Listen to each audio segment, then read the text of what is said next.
She's not what you'd expect. She's tough and feisty, but gentle and tender. She makes millions and gives millions to the poor. She cries, she laughs, she teaches, she comforts. This is the Dani Johnson Show.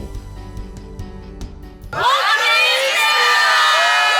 then when we went to the patriarchs' cave, it was just crazy how, Abraham and and Jacob and Isaac's wives and everything were under us. In a place that's known as Abraham's tomb, just here. This is where he was buried, underneath here. Abraham and his Sarah's tomb in here, and then Jacob and Isaac, Rachel, and Leah were all buried in this area here. It's incredible being in this place. They chose this area because they believed and understood it to be where Adam and Eve were buried, because it's the entrance of the Garden of Eden.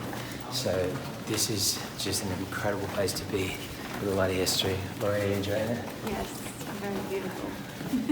Where we had lunch, you had lunch in the field, which was purchased by Abraham from Ephron for 400 silver coin weight.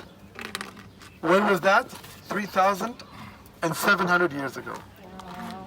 And Abraham bought it because that cave, according to the tradition, was the cave entrance leading way to the Garden of Eden, the biblical Garden of Eden, in which Adam and Eve spent just a couple of hours, according to our tradition, not even one day, till they disobeyed God. That's a whole different story. Maybe Rabbi Natan's going to talk about it in his lecture next week. I might have been in there for 3 seconds. They said it was the eve of the Shabbat, and even before the Shabbat entered, they were already kicked out by disobeying God. And this is probably where they found themselves, just outside the entrance of the Garden of Eden, wherever that place is. In our imagination, we can imagine that incredible place of how God intended the world to be. But the here now is the closest place possible to that entrance of the Garden of Eden. So the 4 couples which are buried in the cave underneath this building are Adam and Eve, Abraham and Sarah, father of all nations, Abraham and Sarah, Isaac and Rebekah, Jacob and Leah.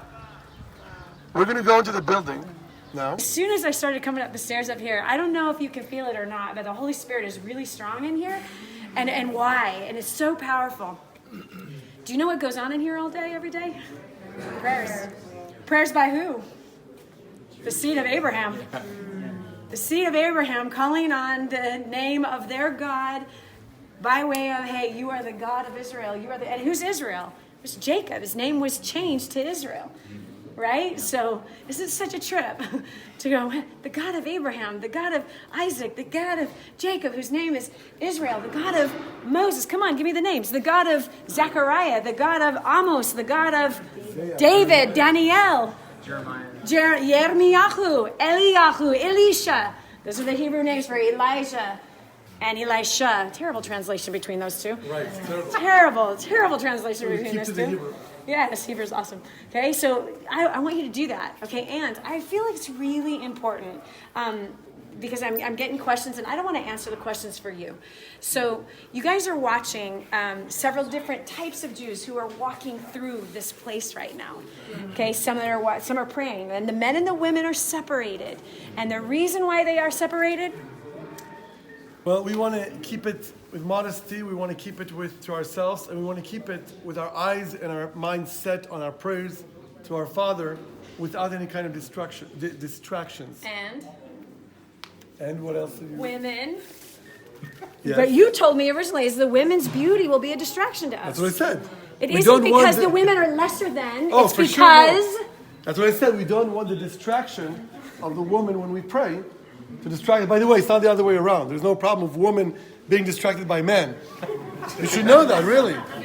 Really. It's about men not being distracted by women, and that's why we do the separation.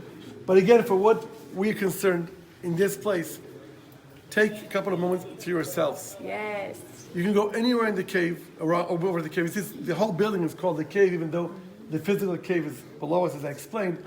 And that room over there, that tent is dedicated to Ohel Yaakov Leah, the tent of Jacob and Leah. Mm-hmm. This tent is dedicated to Abraham and Sarah. And that room over there, that big mosque, which is functioning as a mosque today on the other side, is dedicated to Isaac and Rebekah. The couples are buried together, and of course Adam and Eve. And that is the place that you should always think of that by focusing just on the prayer to our Father in heaven. Yeah. Natan, go ahead. What do you need to add? Loud. Hi, I'm Nathan. Just to add something, sorry to interrupt, something that is very, very powerful is like Aviad said, Abraham and Sarah are buried here. Why was it so powerful for Abraham to bury Sarah and himself here? Because of Adam and Eve.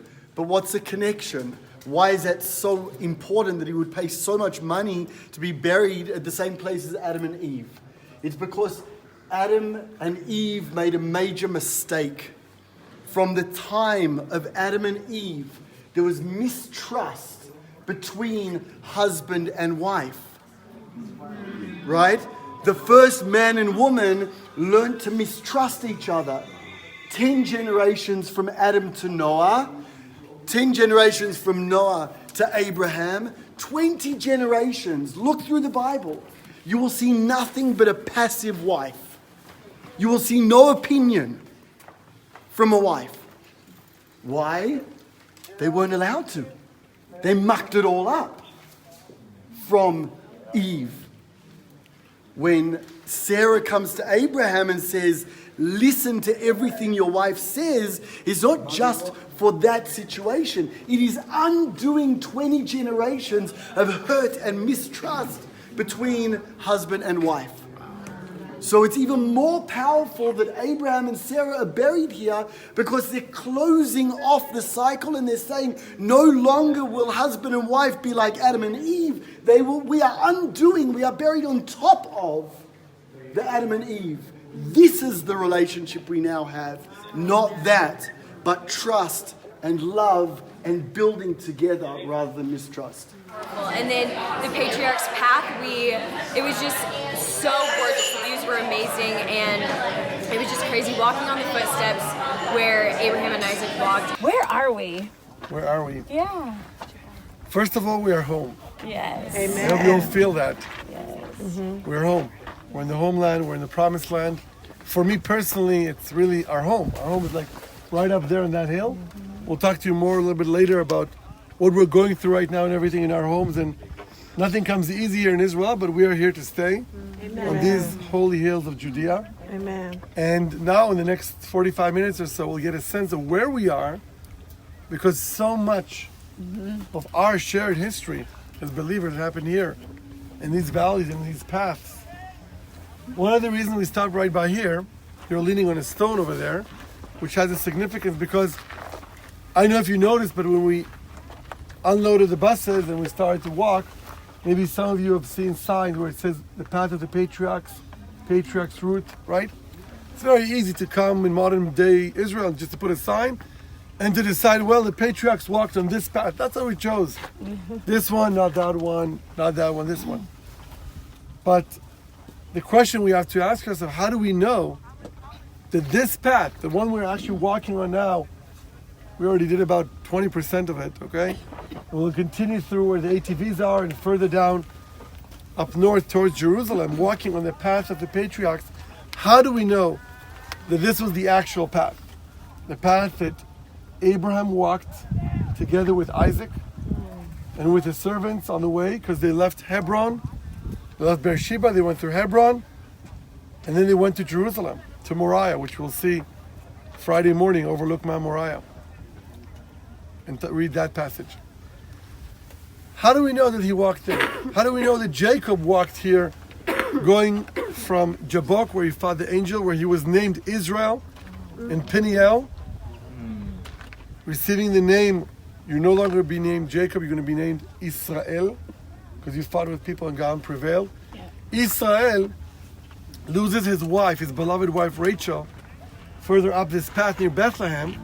Later on we'll be driving together. Yeah, guys, come a little Snuggle further up. Snuggle up. It's my friend, he's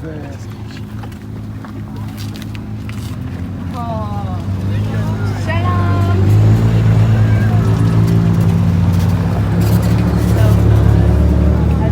gosh, those look so fun. This is how the patriarchs travel. Yeah, this is how the patriarchs travel. Are they The drive. Oh, the baby! The drive of the patriarchs.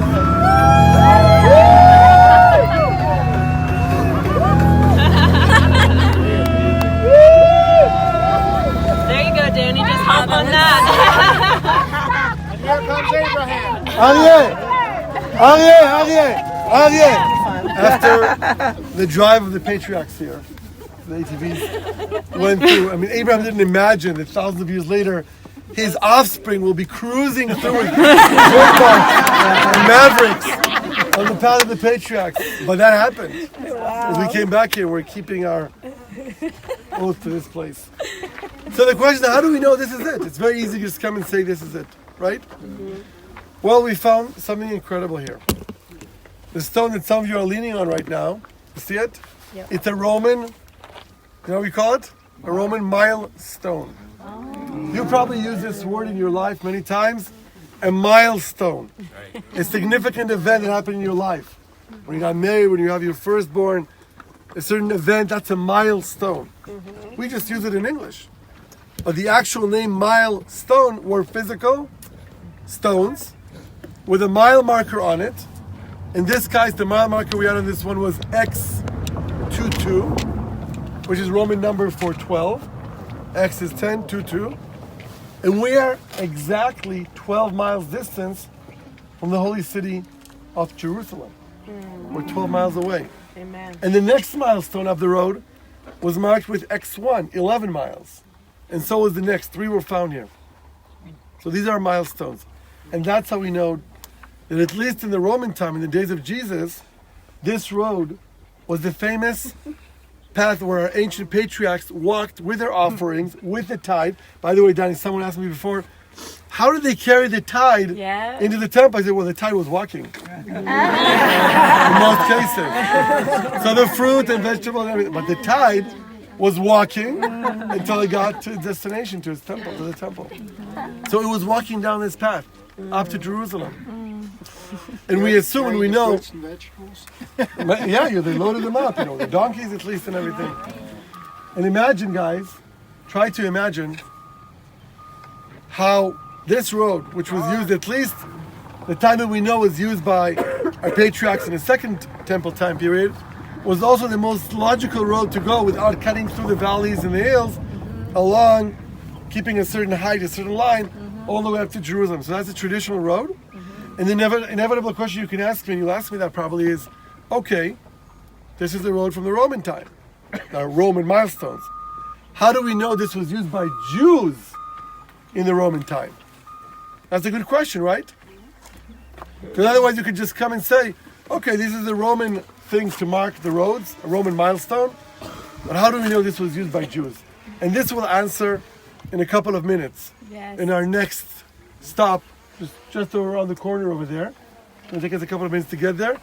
We'll answer that there. 1991, someone was traveling here, and they saw some stairs. Not these ones, these were rebuilt, but these ones over here. They dug it a little bit, they saw stairs, they called the archaeologists, and the archaeologists started to dig. They dug this thing, and they found the stairs carved into the bedrock in the limestone, with a separation, with 2 entrances, or an entrance and an exit, an actual pool inside, with a plaster, dating back to the 1st century BC. Wow. Over 2,000 years old. This is contemporary, even predates the days of Jesus. And what was this? Anyone knows what it is? Mikveh? A mikveh. What is a mikveh? Ritual purification. So it's a ritual purification bath. The name mikveh literally means to gather the water. Mikveh mayim. So the water has to be natural from the rain. It can be pumped in through any kind of other force besides a natural source. It can be a lake, it can be a river, it can be the sea. Or most mikvahs in this area, you collect the runoff of the water in the rain from the hills, divert them, and bring them here. Anyone has the idea why we have 2 separate exits and a separation here. To keep yourself clean.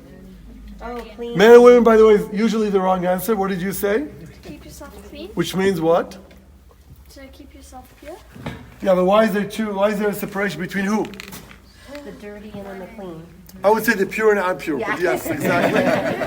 No, it's important because many people think that a bath is to clean. That's what we do today. We want to shower, we clean up, right? But the water could be very, dirty or not as clean, but it's more a spiritual purification. Yes. Water purifies our body. Yes. We come naked completely without anything separating our body and the water. And that's the essence of baptism. It's already in the book of Exodus, in the book of Leviticus. This here is a mikveh from the days of Jesus, from the days of the patriarchs, walking up and down, carrying their tithe, bringing into the temple, from Hebron and from the surrounding Judean villages here. And 3 times a year, on Passover, on Shavuot, Pentecost, and on Sukkot. Sukkot is tabernacles.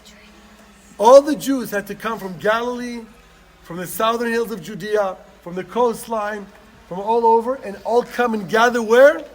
To the temple in Jerusalem, the place that God chose, and to bring their offerings and to bring their tithe to the Levites serving in the temple in Jerusalem.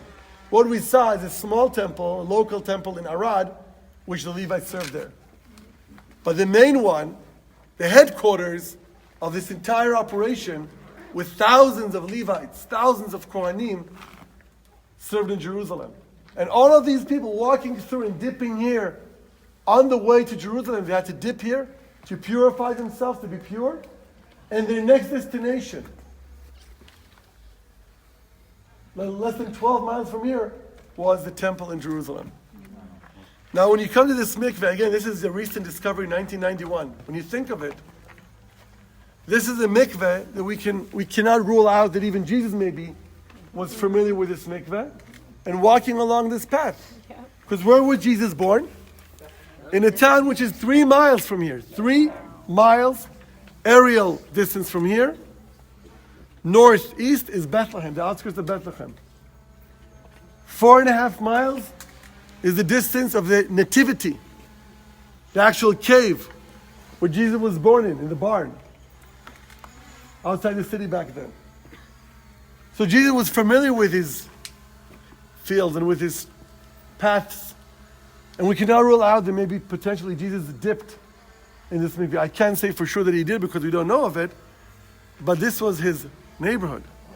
He grew up in Nazareth, he started the ministry in Galilee, but he was originally from Bethlehem. He was born in Bethlehem, and he walked these grounds. Yeah, we're walking in the footsteps of Abraham, Isaac, and Jacob, Sarah, Rebecca, and Leah, the footsteps of the Maccabees, and the footsteps of Jesus, which was a Jew from the tribe of Judah, descendant of the bloodline of Judah, of David, all the way to him. So this is the mikveh, and this I think proves beyond a doubt that this road was not just used for people back in the Roman time, but it was used for Jewish people walking on the way to the temple as a preparation. By the way, other mikvehs in towns are in the town. This is not near any town. It's only built here to serve the pilgrims walking here on this path on the way to the temple. That's how we know it. I want to also point out this patriarch's path, right? They're on their way to where? Jerusalem, right? With their offering walking with them in many cases, but they had to purify themselves before they got there. That's a whole nother level, isn't it? So it's not just writing a check. Do you understand? Yeah, right. But they had to do a mikvah. Now, just how awesome it is. Now, how many of you have been to Creating a Dynasty? Almost all of us. And I offered you the opportunity to do a mikvah there versus having a person baptize you. How many of you had a powerful experience in that pool? Even though it was what? You know, there's some rainwater in that pool. Yeah. So it was collected. Right? That counts a little bit. A little bit. Exactly. But Dani, we all know between us whether it is a legit mikveh, you know it, and or there is an actual mikveh. What a different feeling it is. Yes, I've done one. In a place that I can't tell you. It's a secret, but anyway. I can't say it. Anyway, yes, I had a mikveh here in Israel in a cave, totally black. It's with rushing water. Can't see a thing. Not at all. And the water just rushing. It's a very powerful, powerful thing. But really it's about obedience. It's about really your mind. Now I've done many mikvahs in my pool. I've done them in my bathtub. It's about this. Do you understand? It's like it's consecrating ourselves. So you remember when the children of Israel are griping to Moshe and saying, "Why does he only talk to you? Who do you think you are, man? How come you think you're so special? We should be able to hear from him too, right?" So God says, "Okay, tell them, consecrate themselves." Tell them to consecrate themselves for 3 days. Wash their clothes, their bodies, and they may not lay with their wives. Set themselves apart for 3 days, right? Mm-hmm. For 3 days. And wash themselves. They did a mikvah. They cleansed, purified. The consecration means to purify yourself. So it's a really powerful thing because the Jews, because it says in the Bible, they have continued this for 3,700 years. They've continued this practice. So when I first learned it, I'm like, I'm going to give it a shot. Why not? Why not? There has to be something to this. If he said to do it, there has to be something to this. I want to see what it feels like. We're now walking in the footsteps of our patriarchs. I hope that you not just understand, but feel it. Yes. That we're walking in their footsteps. Yes. From the day you landed, which was yesterday morning, all the way till now. Being here less than 2 days, walking on this, in their footsteps of our ancient patriarchs. We're going to continue walking in their footsteps. We'll reach another area which we'll read some prophecies together and put it together in this idea. So stay together. Let's walk at a fast pace and we'll enjoy the sunset. And we'll meet in one more place before we head to the buses. So the idea of baptism being one time in your life is actually not a biblical thing. Do it every week. Exactly. Isn't that amazing? Some people even do it every day. Exactly. Isn't that crazy? Like, where did that ever come from? That it happens one time in your life and that's it? Bad translation. I'll tell you what, it comes from separating the story of Jesus from his roots. Yes, exactly. That's where the idea of having one baptized ever in your life comes from. See the people of Israel coming back to this land on these hills, fulfilling prophecy. That is something incredible. We're writing the new chapters of the Bible as we speak. Yes. Speaking of prophecy, listen to this. This is Zechariah. Okay, and where was that little town for the prophet of Zechariah? You see by the antennas? Okay, it's right here. Couple of houses. In your Bible. It's Zechariah 8. 23. 29. Or 20. Hold on. It says, "Thus says Yahweh of hosts, peoples shall yet come, inhabitants of many cities." Are we all from the same town? Okay, just checking.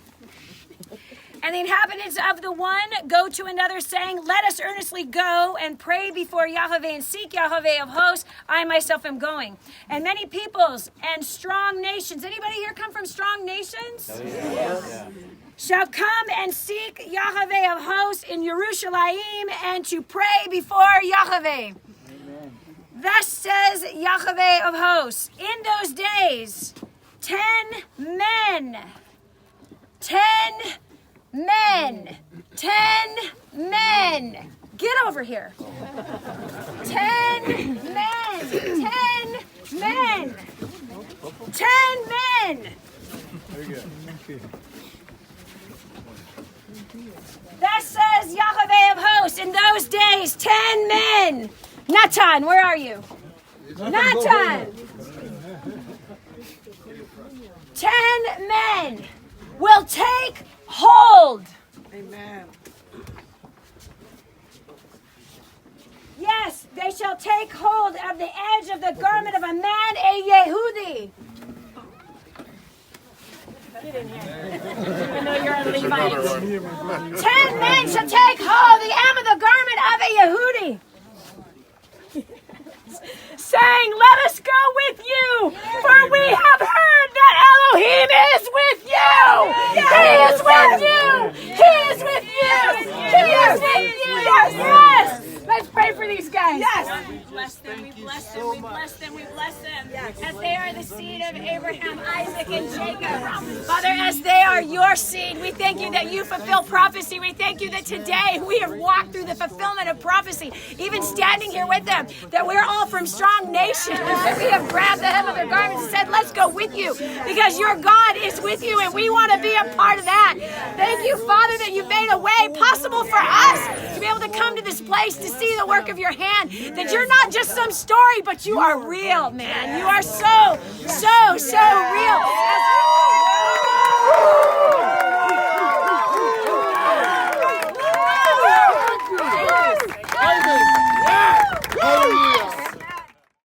I have to tell you, we went to Mount Nemo, which was an amazing place to actually stand on the grounds of Mount Nemo, and you just like look over and just imagine, I can't even tell you, just imagine Moses there, and it just feels chills through my skin.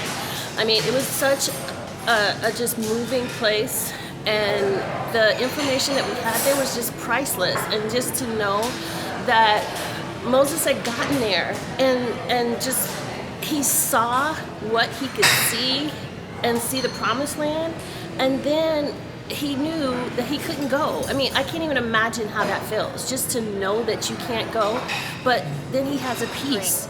We like to hear the words and say the words of, to whom much is given, much is required. We all want so much more, right? We all want so much more fame. We want so much more money. We want so much more recognition. We want so much more of everything.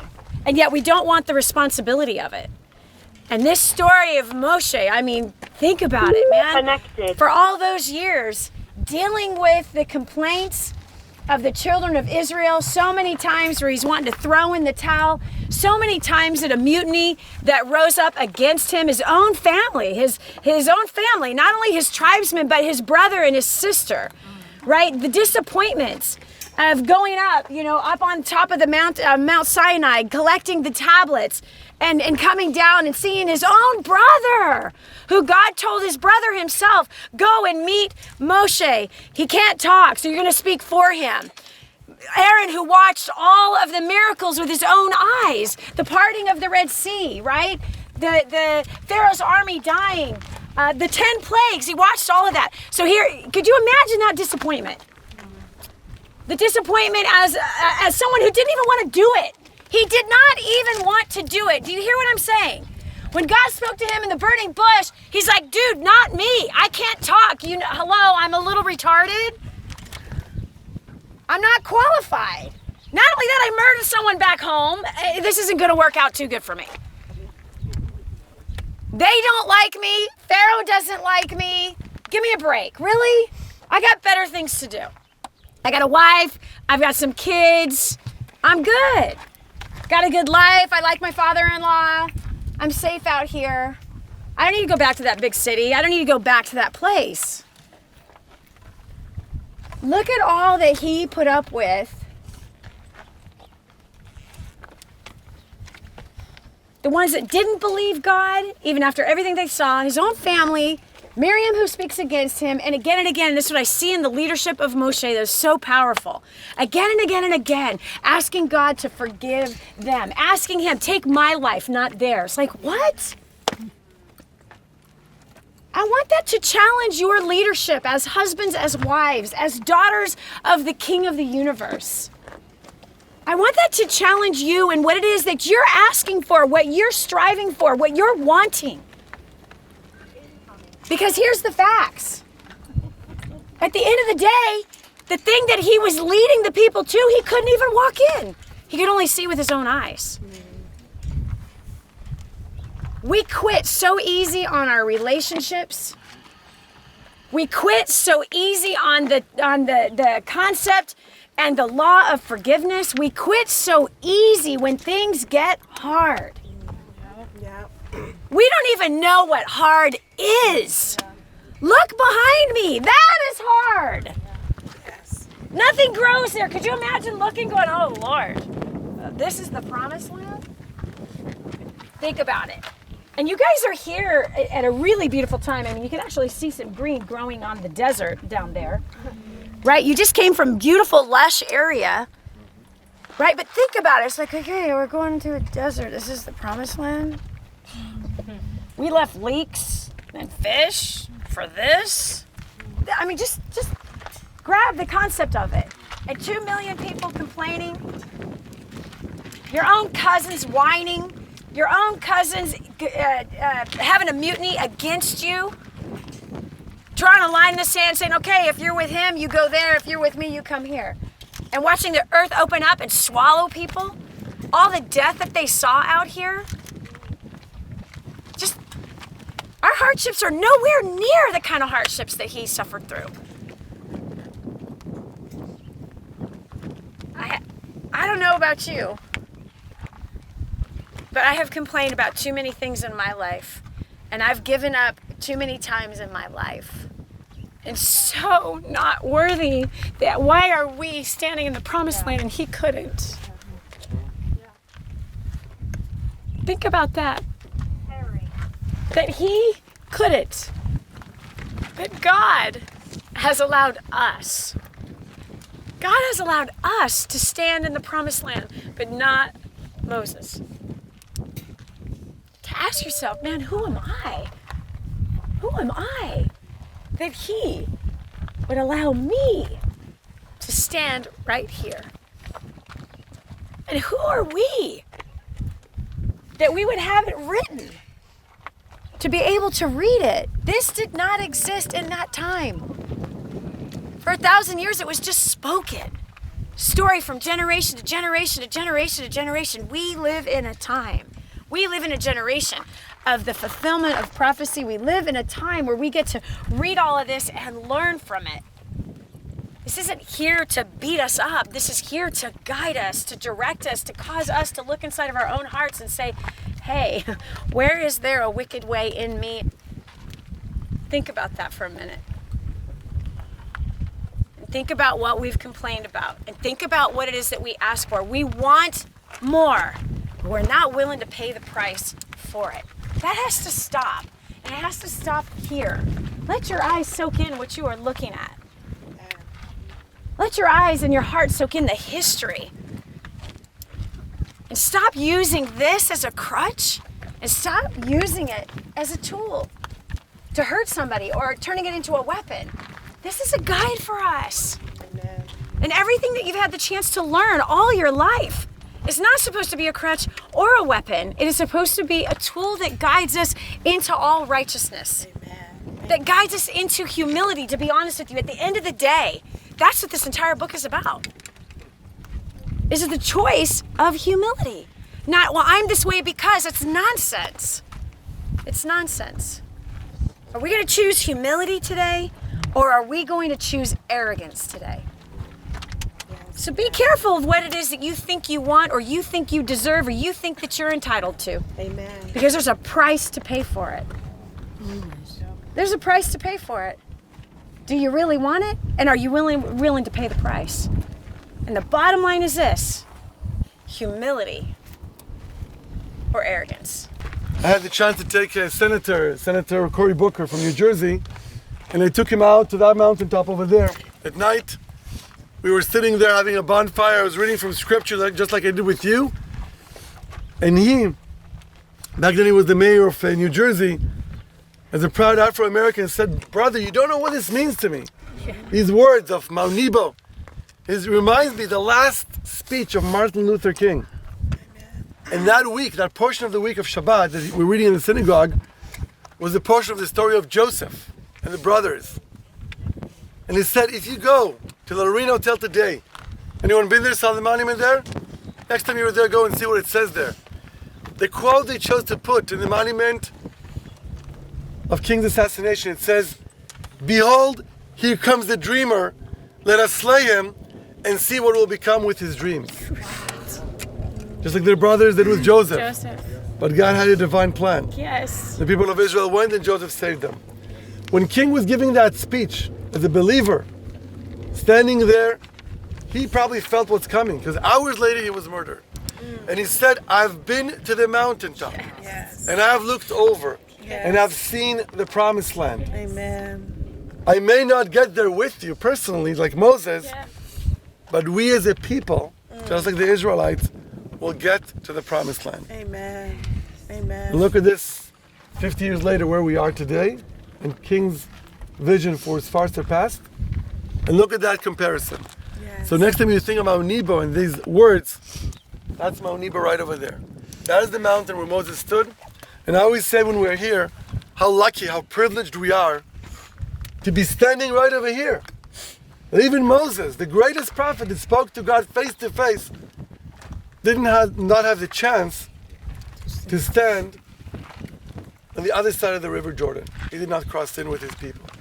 Let's hear the words of Martin Luther King, his last speech, just hours before he was murdered in the Lorraine Hotel in Memphis, Tennessee. Well, I don't know what will happen now. We've got some difficult days ahead. But it really doesn't matter with me now, because I've been to the mountaintop. I've been to the mountaintop. Mount Nebo that we started talking about. Mount Nebo. Like anybody, I would like to live a long life. Longevity has its place. But I'm not concerned about that now. I just want to do God's will. And He's allowed me to go up to the mountain. And I've looked over. And I've seen the promised land. I may not get there with you. But I want you to know tonight that we as a people will get to the promised land. Amen. I just saw how emotional you were, and I was just wondering what. I don't need that food, dude. It really reminded me of Martin Luther King. And when I was in college, I had to recite that speech. And it brought back memories. When I recited that speech in college, I was trying to keep from crying, because at the end, I cried when I gave the speech at Winston State College in my class. And it brought those memories back. And then it made me think that I can say that I've been to the promised land. We are in Jericho. Having lunch. Having lunch, and it is delicious. What you got there? What's it called? I'm not even sure what it's called, but it's some kind of dessert, cheese. They say it's the best dessert that's ever made, and I think I believe it. It is delicious. How are those dates, Dani Johnson? Oh man, that's so good. Rachel, you have to eat that over there. Thank you. There's goat cheese and honey and some saffron and a little bit of pistachios. And it's scrumptious. Sarah, yes. How is that? Oh, it's so yummy. It's like sweet, very light. I don't know what it is exactly, but oh my goodness, it's so yummy. Try a bite. Would like more? Come on. This is our famous date in Jericho. You having a spiritual experience, Shane? I want to cheer up. This has been an incredible journey, like seeing and touching and feeling all these places that I've only read about. It's wonderful. My name is Kendall, and what is happening in me while I'm here is that I prayed for God to reveal Himself, that the Bible could become real, and it's actually happening. This is absolutely incredible. Yeah, like kind of overwhelming, incredible to think of what God's done here. And it came to pass on the seventh day that they rose early at the dawning of the day and compassed the city after the same manner 7 times. Only on that day they compassed the city 7 times. And it came to pass at the 7th time, when the priest blew with the horns, that Yahushua said unto the people, "Shout, for Yahweh has given you the city. And the city shall be devoted, even it and all that therein, that Yahweh only Rahab, the harlot, shall live, she and all that are with her in the house, because she hid the messengers that was sent." And yes, in any wise kept yourselves from the devoted thing, lest you make yourselves accursed by taking of the devoted thing. So should you make the camp of Israel accursed and trouble it. So the people shouted, and the priests blew with the horns. And it came to pass when the people heard the sound of the horn, that the people shouted with a great shout, and the wall fell down flat, so that the people went up into the city, every man straight before him, and they took the city. So I want you to, if you actually did the homework on the bus, and you spent some time journaling and identifying some of the walls that are keeping you from your promised land, I want you to envision what some of those are. And I wrote some down that I think are a thread amongst us all. And that would be a wall of stubbornness.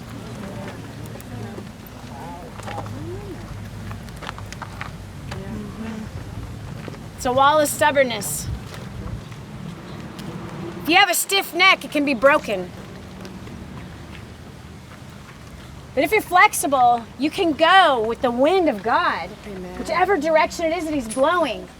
And if you're not holding on to the past, and if you're not holding on to a guarantee of what you want to happen, if you're not trying to control the outcome, then you are flexible. And you can go. You know, the word spirit in Hebrew is ruach. And the literal translation of that is wind. It's wind.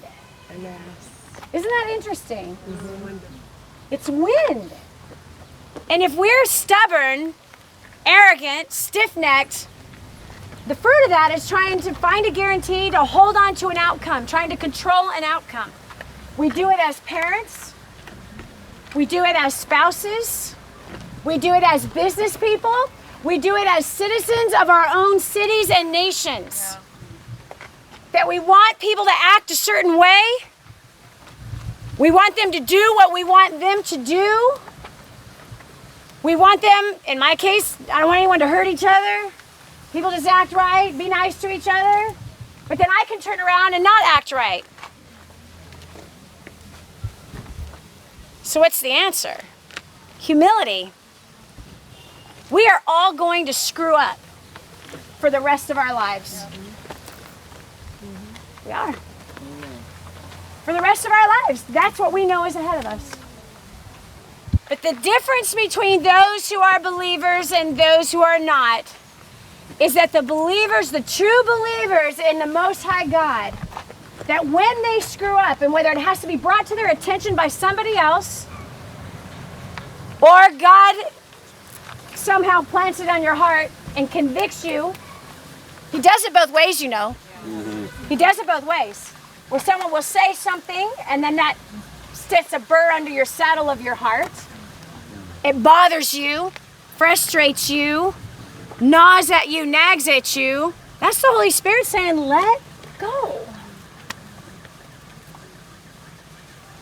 Versus getting stiff. Like, why did they say that? Why did they do that? Why won't they? How come? What happened? Flexible with the wind. Yes. Flexible with the wind. Amen. You know exactly what you're supposed to do in those certain circumstances. What are you supposed to do? Let go. Let go, forgive, release. Release, release. So you have a decision to make.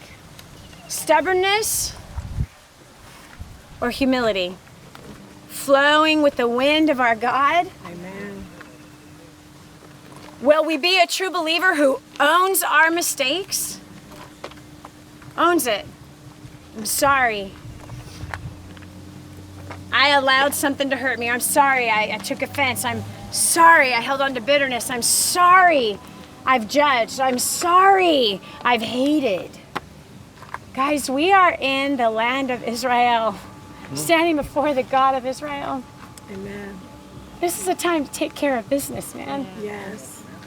Look at how much courage you had to take care of business in a ballroom, whether it was in Texas or it was in San Diego, whether it was in Florida. Come on, think about this. You're standing on the ground that the Israelites stood on, who had to live only by faith, who had absolutely no guarantee of anything.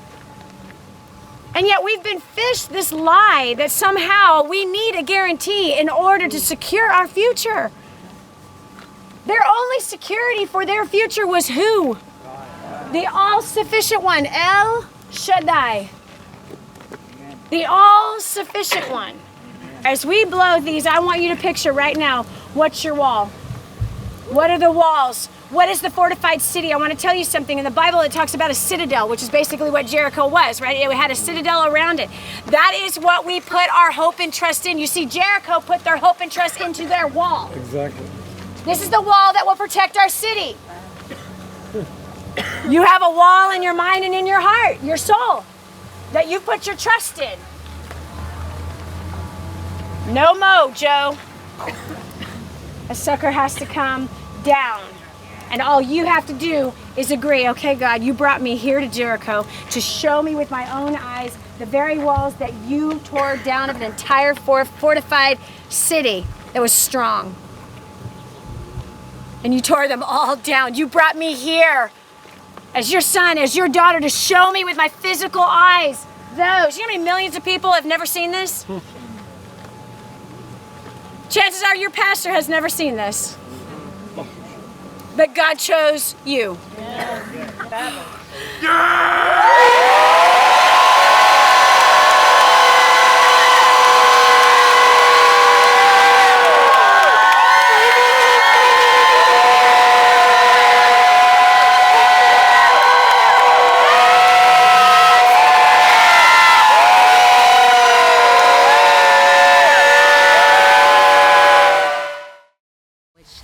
Has been such a gift coming on this trip. I'm so grateful that I get to be here because I think that was the biggest thing, is like not putting my hope and my trust in a religion or in people, but truly knowing that there is a God, a living God who's my Father and is allowing me to see these things with my own eyes, and that if He was able to do it then, that He could do it also in my own life. So yeah, there's just so much about this experience, but this particular one is just like there's miracles there if I just let myself just surrender to it. What I experienced here was unbelievable. I just can't believe that this wall has collapsed and fallen down and made it as a ramp. And it just amazes me, you know, that it's here and we're able to come here and visit it. I'm having so much learning experience.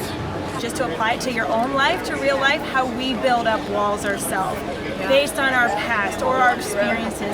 And so we were able to not only stand there, read through scripture, talk about it, pray about it, but then also reflect on what walls we built up ourselves, and then we broke those down. And so it was powerful. I'll never forget the imagery and the pictures, and when we get to look back, but it was amazing to just feel the walls come down and feel the freedom.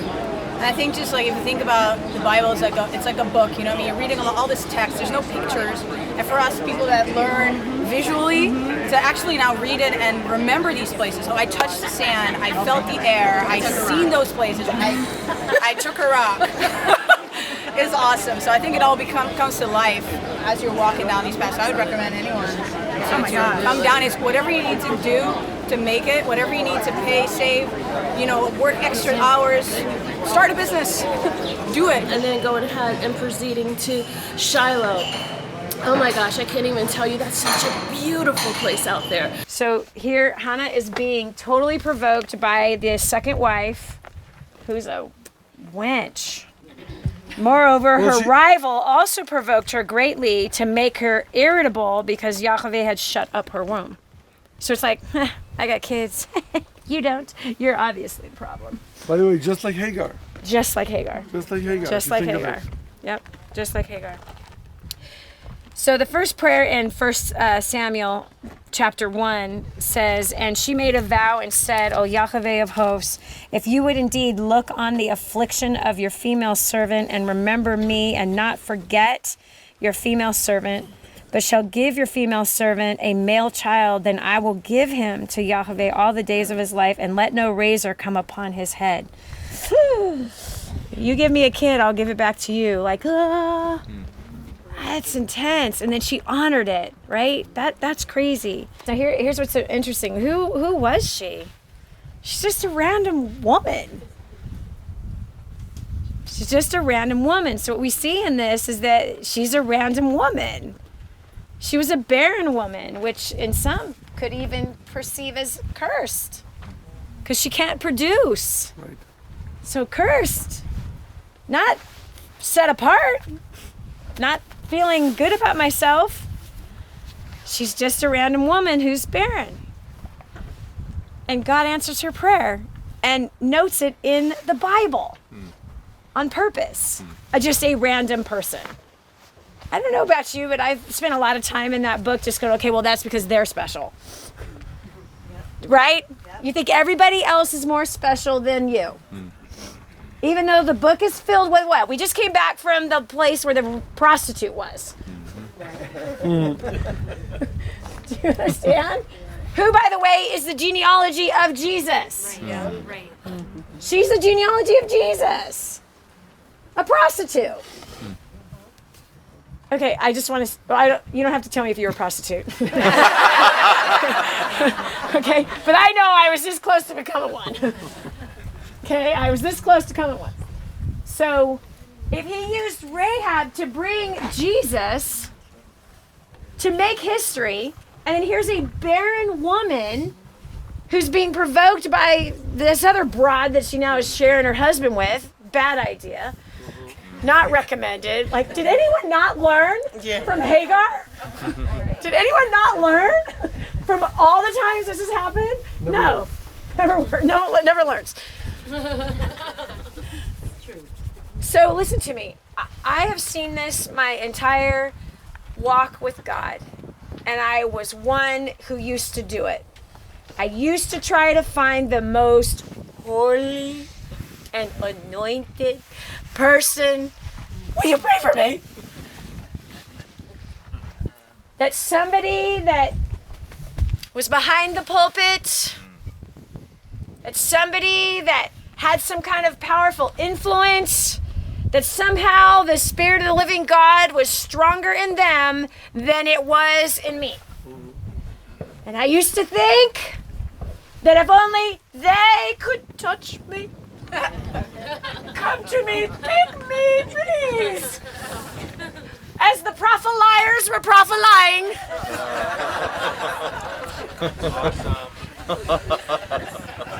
And maybe some of the prophesying were prophesying. I would just hope that they would come to me. And you know what God did again and again? He'd make them skip me. And there'd be some no-name, nobody that would come from behind, tap me on the shoulder and say, "Can I pray for you?" Sure. Okay. Something's gonna happen. Who has done this?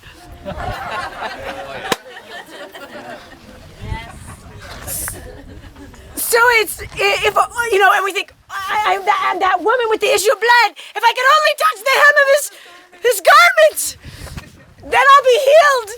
Then my problems will go away. I'll get delivered. Everything will change. Nothing would change. There's always be this random person that nobody knows. Can I pray for you? Sure. They start praying and I would just start bawling. He purposely sent me the no ones. Purposely sent me the Rahabs and the Hannahs. But did it work? Yes! Every time. Oh, this has happened to you too. Yeah, every time. But I say all that to say this. What we see in this story is, do we even need that? Do we even need that?